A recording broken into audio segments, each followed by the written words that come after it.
चलते अच्छा थे। उनको पता होता कि हमें कुछ ही, जब 1931 में बता रहे हैं बनाया था, 47 में आज़ादी हो गई, तकरीबन 16 साल, ठीक है। तो मैं ये कहूँगी कि उनको पता होता तो वो ये काम करते भी नहीं कि हमें भागना पड़ जाएगा। अस्सलाम वालेकुम, नमस्ते, सत श्री अकाल, कैसे हैं आप लोग? उम्मीद करती हूँ ठीक होंगे, खुश होंगे। मैं हाजिका अली और मेरे साथ हैं तारिक नियाजी। अस्सलाम वालेकुम, नमस्ते, सत श्री अकाल। उम्मीद करता हूँ ठीक होंगे, खुश होंगे। दोस्तों जहाँ रहें खुश रहें, माँ बाप का ख्याल करें, क्योंकि माँ बाप है तो सब कुछ है। चैनल को सब्सक्राइब कर लें, वीडियो को लाइक कर लें, दोस्तों के साथ शेयर करें, बेल आइकन को जरूर प्रेस करें ताकि हर नई आने वाली वीडियो का नोटिफिकेशन आपको टाइम टू टाइम मिलता रहे। और तो आज की हमारी वीडियो है, आपको टाइम टू टाइम मिलता रहे और बेल आइकन को प्रेस करना। वो आपने सब बोल दिया, अब बोल दिया। अभी कैसी भी ले एकदम रुको रुको रुको रुको, सब बोल दिया मुझे। तो आज की हमारी वीडियो है, अब मैं नहीं बोलूँगी। तो आज की हमारी वीडियो है बहुत इंटरेस्टिंग। ओके गाइस, तो वीडियो का टाइटल है the president house of India से स्टार्ट करें।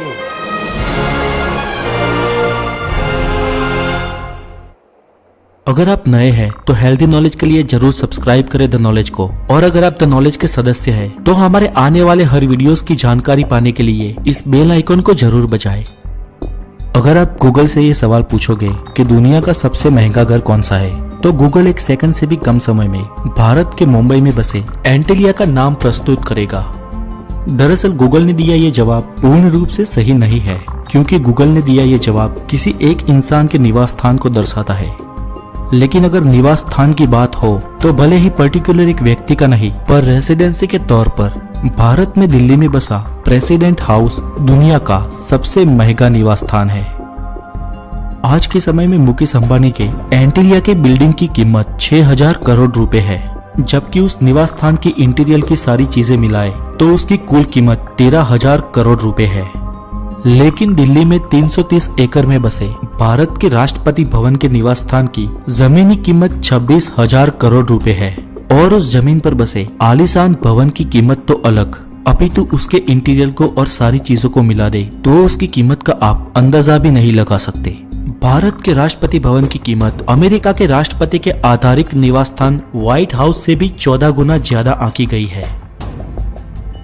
भारत का राष्ट्रपति भवन दिल्ली के बीचों बीच केंद्र में बसा एक अलग ही नगर है, जिसमें खुद की hospital, bank, post office, tennis court, golf course, theatre, laundry और आइस फैक्ट्री जैसी सारी जरूरी चीजें वहां पर उपलब्ध है। प्रेसिडेंट हाउस की मुख्य बिल्डिंग में कुल 340 बड़े कमरे हैं, 18 सीढ़ियां है और 14 एलिवेटर है, 35 गैलरी और 74 बड़े यार्ड है, और सारी इमारत को जोड़ने वाला 2.5 किलोमीटर से भी ज्यादा बड़ा फर्श है। ये घर सिर्फ भारत का ही नहीं, लेकिन विश्व का सबसे बड़ा रहने लायक स्थान है, जिसके एक एक कमरे में अगर आपको घूमना हो तो पूरा दिन निकल जाए। विश्व के किसी भी देश के राष्ट्रपति या प्रधानमंत्री का निवास स्थान इतना बड़ा नहीं है, इसलिए इस मामले में भारत का राष्ट्रपति भवन एक वर्ल्ड रिकॉर्ड है। इस महाकाय निर्माण में अभी कुछ समय पहले भारत के 14वें राष्ट्रपति 5 साल के लिए रहने गए, जो 340 में से महज 5 कमरे ही खुद के लिए उपयोग में लेने वाले हैं, और बाकी के कमरों का कोई खास उपयोग नहीं होने वाला। भारत देश के पहले नागरिक के तौर पर राष्ट्रपति भवन का ये रुतबा तो हमें समझ में आता है, लेकिन अगर आपके मन में ये प्रश्न उठता है कि इतने विराट कद के भवन को बनवाने की आखिर जरूरत क्या थी, क्या ये कुछ ज्यादा ही नहीं है, तो इसका जवाब हमें वर्तमान में नहीं लेकिन भूतकाल में मिलेगा। तो भूतकाल कुछ यूं है कि अंग्रेजों के जमाने में भारत की राजधानी कलकत्ता हुआ करती थी, लेकिन अंग्रेज भारत की राजधानी कहीं और मध्य में शिफ्ट करना चाहते थे, जिससे संचालन आसानी से हो सके, और उस स्थान के लिए दिल्ली को चुना गया। उस वक्त कलकत्ता में भारत के ज्यादातर अमीर लोग रहते थे, लेकिन उसका कोई ऐतिहासिक महत्व दिल्ली जितना नहीं था। जबकि दिल्ली का दबदबा उस समय कलकत्ता जितना नहीं था, लेकिन वो भारत के मध्य में थी और सालों पहले भारत की ऐतिहासिक राजधानी हुआ करती थी। इसलिए दिल्ली को अंग्रेजों ने नई राजधानी के लिए चुना। तब लाल किले के चारों ओर मुगल समय का दिल्ली बसा हुआ था, और मुगल साम्राज्य तो कब का खत्म हो चुका था। अंग्रेज चाहते तो उस पुरानी दिल्ली को भारत की राजधानी बना सकते थे, लेकिन अंग्रेजों को अपने लिए सेकंड हैंड राजधानी मंजूर नहीं थी, और इसलिए वो अलग और आलीशान नई कैपिटल बनाना चाहते थे, जिसके चलते उन्होंने राष्ट्रपति भवन का निर्माण करवाया। राष्ट्रपति भवन को बनाने का कॉन्ट्रैक्ट इंग्लैंड के मशहूर आर्किटेक्ट एडविन ल्यूटियंस को दिया गया। तब भारत का विभाजन नहीं हुआ था और 43,31,000 स्क्वायर किलोमीटर वाले इतने बड़े देश की कैपिटल का आइकॉनिक सिंबल राष्ट्रपति भवन बनाने का ये चांस ल्यूटियंस के लिए किसी बड़े अचीवमेंट से कम नहीं था।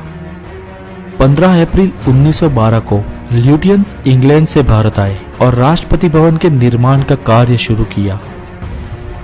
ब्रिटेन के चक्रवर्ती साम्राज्य का सबसे बड़ा क्षेत्र भी उस समय भारत था, इसलिए भारत की इस कैपिटल के राष्ट्रपति भवन का निर्माण देखने वाले को जीवन भर याद रहे उस तरीके से बनाना था, जिसके लिए ल्यूटियंस ने बहुत मेहनत की। वो भारत में अलग अलग जगह पर घूमा, कई तरह के पत्थरों का निरीक्षण किया। उसने गर्मी में, ठंडी में और मौसम के हर उस बदलाव को देखकर उस चुनिंदा पत्थरों को राष्ट्रपति भवन के लिए नियुक्त किया। 5,000 से भी ज्यादा लोग इस काम में जुड़ गए, जिनमें से 3,000 तो पत्थर को काटने वाले थे। राष्ट्रपति भवन के निर्माण कार्य के शुरू होने के कुछ 1.5 साल बाद ही 1914 में पहला विश्व युद्ध शुरू हो गया, जो 1918 तक चला और उस वक्त के दरमियान भवन के निर्माण कार्य को रोकना पड़ा। लेकिन पहला विश्व युद्ध पूरा होने के बाद ही फिर से इस कार्य को शुरू कर दिया गया। निर्माण की कार्यवाही बहुत लंबे समय तक चली। कुल मिला के 17 साल बाद सन 1929 में राष्ट्रपति भवन बन के समाप्त हुआ। इस पूरे कार्य के लिए उस वक्त 11,53,000 पाउंड का खर्च हुआ।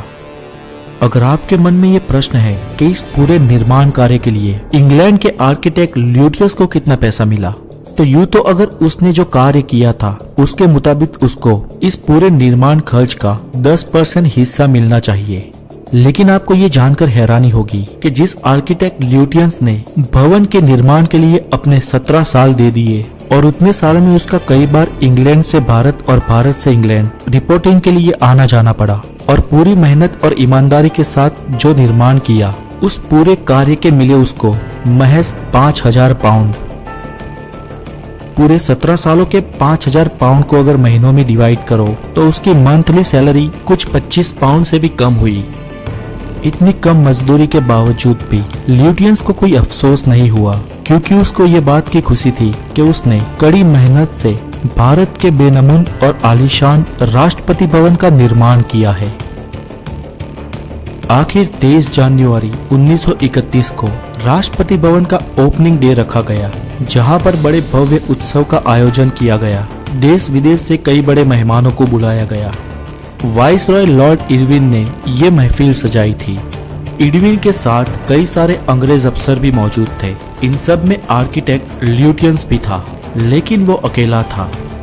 इरविन अपने अफसरों के साथ बातचीत में व्यस्त थे, तभी ल्यूटियंस भवन के बाहर निकल गया और गुलाबी पत्थरों को बड़ी नजाकत से चूमकर वहां से अलविदा हो गया। और वाइसरॉय इरविन को मिले बिना ही ल्यूटियंस हमेशा के लिए अपने देश इंग्लैंड चला गया। उसके बाद इरविन भले ही राष्ट्रपति भवन के रहने के लिए अभिमान करता रहा हो, लेकिन 16 साल बाद इस इमारत को स्वतंत्र भारत को हमेशा के लिए हैंडओवर करने का दिन आया, जो था 15 अगस्त 1947। आजादी से पहले भवन का नाम वाइसरॉय हाउस था और आजादी के बाद उसका नाम गवर्नमेंट हाउस कर दिया गया। आजादी के बाद भवन में वाइसरॉय के बदले गवर्नर जनरल रहा करते थे। सबसे पहले लॉर्ड माउंटबेटन और उसके बाद राजगोपालाचारी वहां पर रहे, लेकिन आजादी के लगभग 3 साल बाद भवन का नाम फिर से बदल के हमेशा के लिए राष्ट्रपति भवन रख दिया गया, जिसमें भारत के सबसे पहले राष्ट्रपति डॉक्टर राजेंद्र प्रसाद 26 जनवरी 1950 के दिन रहने के लिए गए। और इतने बड़े भवन के ठाठ को देखकर उस सीधे साधे राष्ट्रपति को आश्चर्य हुआ। आज उस आश्चर्य के साथ महासुख की अनुभूति विदेश से हमारे देश आए कई वीवीआईपी मेहमानों को मिल रही है, जिनका स्वागत राष्ट्रपति भवन के इस आलीशान महल में किया जाता है। दुनिया की सबसे बड़ी लोकशाही के रुतबे को देखकर उसके राष्ट्रपति का निवास स्थान भी बेनमून होना चाहिए। दुनिया का सबसे महंगा और सबसे बड़ा ये राष्ट्रपति भवन इस मामले में बेजोड़ है। आज राष्ट्रपति भवन में 750 से भी ज्यादा लोग काम करते हैं। हमारे राष्ट्रपति भवन में आज कई उपहार संग्रहालय भी है, जिसमें बहुत सारी कीमती और एंटीक चीजों को रखा गया है। उनमें से एक 640 किलोग्राम की कुर्सी भी शामिल है, जो नकद चांदी की है। वहाँ पर कई सारी दुर्लभ पुस्तकें हैं, कई भारतीय ग्रंथ और बहुत सारी प्राचीन वस्तुएं हैं, जो आज भारत की धरोहर है। यहाँ पर आज हमारे राष्ट्रपति उन कमरों में नहीं रहते जहाँ पर पहले वाइसरॉय रहा करते थे, बल्कि उन कमरों में रहते हैं जो कमरे मेहमानों के लिए उपलब्ध थे। हर शनिवार के सुबह 10 बजे यहाँ चेंज ऑफ गार्ड समारोह आयोजित किया जाता है, जो आम जनता के लिए खुला होता है। इस समारोह को देखने के लिए आपको सिर्फ अपना पहचान पत्र साथ में रखना होता है। आज के लिए इतना ही, और अगर आप नए हैं तो हमारे चैनल द नॉलेज को जरूर सब्सक्राइब करें, और अगर आपको हमारे प्रयत्न अच्छे लगते हो तो वीडियो को लाइक करना न भूलें। आपकी मंगल कामनाओं की दुआ के साथ टेक केयर। जी जनाब। अच्छा, ऐसा लग रहा है कि कोई ख्याली, कोई तसव्वुराती, कोई इमेजिनेशन ही हो, हकीकत में इतना बड़ा, इतना ज़बरदस्त, इतना खूबसूरत, इतनी ज़्यादा ज़मीन पे बना हुआ कोई घर दुनिया में मौजूद है, कोई जगह दुनिया में मौजूद है। ऐसा लग रहा है कि कोई तसव्वुराती जगह हो। मतलब मुझे तो बिल्कुल यकीन नहीं हो रहा, और इतना महंगा है। अच्छा, दुनिया का सबसे बड़ा महंगा सरकारी जगह है, वरना इंडिविजुअली गूगल में आती है कि राष्ट्रपति भवन है, क्योंकि जाहिर सी बात है गवर्नमेंट का है, तो कोई इंडिविजुअली गूगल दिखा देता है कि इंडिविजुअली किसका घर सबसे महंगा है, ये नहीं दिखाता, लेकिन सबसे महंगा ये है। अच्छा, देखा जाए तो हम अगर मार्केट वैल्यू की बात करें तो उसको दिखाना चाहिए गूगल को कि मार्केट वैल्यू जिस चीज़ की सबसे ज़्यादा मार्केट वैल्यू है, तो वो सबसे ज़्यादा एक्सपेंसिव है, वो सबसे ज़्यादा महंगी है। अब मुझे ये बात समझ में नहीं आ रही कि प्राइवेट दिखाता है, गवर्नमेंट के नहीं दिखाता। अच्छा खैर, दूसरी बात ये, मैं वहाँ पे बहुत ज़्यादा मतलब बहुत हैरान हो गई जब उन्होंने बताया कि वाइट हाउस से भी 14 गुना ज़्यादा महंगा है। बहुत बड़ी बात है, बहुत बड़ी और बात है। 17 साल बनाने में लग गए, 17 साल। 17 साल, बीच में गैप भी आया था, 17 साल बनने में लग गए। जंग अजीम। अच्छा, जिन्होंने बनाया उन्होंने इतना, मैं कहूँगी आलीशान शाहकार बनाया, तो महज 5000 पाउंड्स मिले पर डे, नहीं, पर डे 25 पाउंड्स। हाँ, 5000 टोटल पाउंड। लेकिन ये है कि अगर बिल्डिंग देखी जाए, ये जगह देखी जाए, वाकई मैं कहता हूँ कि एक बहुत ही किसी ने दिल से, बहुत ही चाह से अपनी सारा दिमाग उसके ऊपर, अपनी ज़िंदगी समझो लगा दी। 17 साल जिंदगी की लगा दी। एक ऐसा शाहकार बना दिया उन्होंने रहती दुनिया तक कि वाकई मतलब है कि लोग देखें और हैरान हो जाए। अच्छा, फिर भी वो खुश थे, मतलब उनको जो भी पैसे मिले वो फिर भी खुश थे, क्योंकि उन्हें खुशी इस बात की थी कि मैंने अपनी मेहनत और लगन से इतनी एक यूनिक पार्लियामेंट को बनाया, एक ऐसे पार्लियामेंट को बनाया कि वाकई जिसका कोई और सानी है नहीं। फिर बाद में, अच्छा आपने देखा बाहर उनका नाम भी लिखा हुआ था, एडविन नाम था। और मुझे उस वक्त सही से क्लियर नहीं हुआ कि बहुत सारे लोग खड़े थे और फिर ये बाहर निकले और उन्होंने गुलाबी पत्थरों को चूमा और चले गए। तो मतलब ये क्या खफा हो गए? मतलब नहीं, मतलब उन्होंने उसका इफ्तिताह देखना था, वो देख लिया, बस चले। बस उनकी देखिए, एक होता है ना, हर काम का एक बंदा होता है कि यार तुमने ये बनाना है, तुमने इसे चलाना है, तुमने इसे मेंटेन करना है, जो भी होता है। तो इनका जो काम था वहीं तक का था, ख़त्म हो गया। फिर ये हमेशा के लिए इंग्लैंड चले गए। मतलब वो इन्हें पता चल गया कि एक शख्स की अहमियत या एक शख्स की जो भी जिम्मेदारी थी वो यहीं तक थी। तो उसके बाद ये खामोशी से निकल गए। इसमें उनके जहन में हो सकता है कोई और लॉजिक हो, लेकिन जो मैं समझ रहा हूँ कि उन्हें पता है कि यार इनकी जिम्मेदारी, इनका काम यहीं तक का था। लेकिन उन्होंने वाकई एक ऐसी चीज़ बना दी। और जब बिल्डिंग की वीडियोस देख रहा था मैं, प्रेसिडेंट हाउस कहेंगे, मैं कह रहा हूँ ऐसा लग रहा है कोई तस्वुराती घर हो। अच्छा, इतने कमरे कि 2-4 कमरे सिर्फ यूज़ हो सकते हैं बस। मैं जब फुटेजेस देखी थी तो मुझे द्रौपदी जी याद आ रही थी। बिल्कुल, कि अब वो यहाँ रहे। और एक आम, एक गरीब परिवार से एक खातून प्रेसिडेंट बनी, तो अब उनके लिए भी मतलब है कि समझो अच्छा, 1950 में पहले प्रेसिडेंट जो राजा थे, राजा समथिंग कुछ नाम था, मैं याद नहीं रख पाई हूँ, तो वो यहाँ आए तो वो बड़े साधारण से थे, तो वो यहाँ इतने बड़े उसको देखकर हैरान परेशान हो गए। कोई भी हैरान हो जाएगा, मैं तो समझ रहा हूँ। अच्छा, एक बात बताऊँ, मैंने देखा कि जिस तरीके से चेयर पड़ी थी और मुझे लगा शायद सामने स्पीच वगैरह करना है तो आप कर सकते हो, और इतना बड़ा, महज एक इंसान के लिए इतना बड़ा पार्लियामेंट, उसके लिए कितने नौकर चाकर, उसके लिए कितना मेंटेनेंस, कितना इंतज़ाम, कितनी चीज़ें, बहुत बड़ी बात है। और एक वाकई लगे कि यार एक कंट्री और उसकी एक सल्तनत, ऐसा लगे। अच्छा, मुझे एक चीज़ जो लास्ट में बताई गई वो बहुत अच्छी लगी कि आवाम के लिए हफ्ते में एक दिन खुलता है, आवाम आके देख सकती है, गार्ड्स जो होते हैं ना जगह जगह के, उनकी तब्दीली होती है, तो वो एक सेरेमनी टाइप करते हैं लोग, चेंज ऑफ कार्ड। हाँ, तो वो उसमें सिर्फ NI आधार कार्ड और अपने शनाख्ती आईडी कार्ड तो वो मौजूद हो और आप आगे देख सकते हैं। ये भी कोई भी आ सकता है, कोई इंडियन भी आ हो सकता बस, है, बिल्कुल ऐसा वो होगा ना, कार्ड होगा, आईडी कार्ड होगा। तो उसमें ये होगा कि इतनी बड़ी जो एक चीज़ है, एक बहुत बड़ी बात है, वो हर बंदा, हर इंडियंस देख सकता है कि यार क्या है, किस तरह से है, यानी कि वीडियो तक महदूद नहीं है, आप चाहो तो रियल में अपनी आंखों से जाकर भी देख सकते हो उसको। और हो सकता है कि कुछ एक लिमिट हो के कहाँ तक जा सकते हो, कौन सा एरिया देख सकते हो, ज़्यादा अंदर तक तो मेरे ख्याल में अलाउ नहीं होगा, सिस्टम होगा, कोई लॉ होगा बाहर से हर बार। लेकिन वाकई एक अपने आप में बहुत बड़ा शानदार, यानी दुनिया का सबसे बेहतरीन राष्ट्रपति भवन कह सकते हैं, सबसे बड़ा, सबसे महंगा और सबसे वो बेहतरीन इंडिया का है। इंडिया का ये एक बहुत बड़ी बात है, बहुत अपने आप में।